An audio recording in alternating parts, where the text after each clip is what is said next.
Kumusta mga kaibigan? Welcome back na naman sa ating munting channel. Sa video ito ibabahagi ko sa inyo ang isang mabisa at makapangyarihang panalangin. Isa ito sa mga panalangin na may taglay na pangkalahatang proteksyon. Saan man dako ng mundo kayo naroroon, basta't ang pananalangin nyo bukal o taos sa inyong puso at mataimtim. Tiyak na kayo kakasihan ng Panginoon Diyos. So ito yung awit ng pagtitiwala sa Diyos o Salmon 91.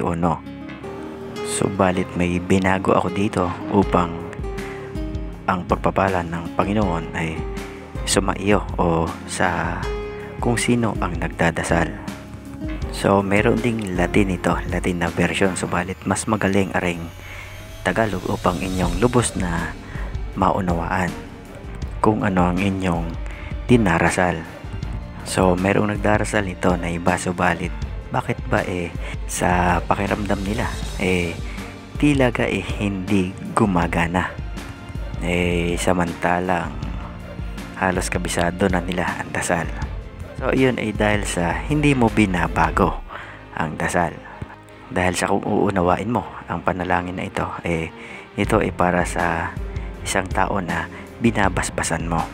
Kaya naman kung magdadasal ka ng pagtitiwala sa Diyos at ikaw ang hihiling, ikaw mismo. Kaya naman ang gagamitin mo hindi siyang, kundi ako, dahil ikaw mismo ang humihingi ng pagkupkup o kaligtasan mula sa kahit taas-taasan.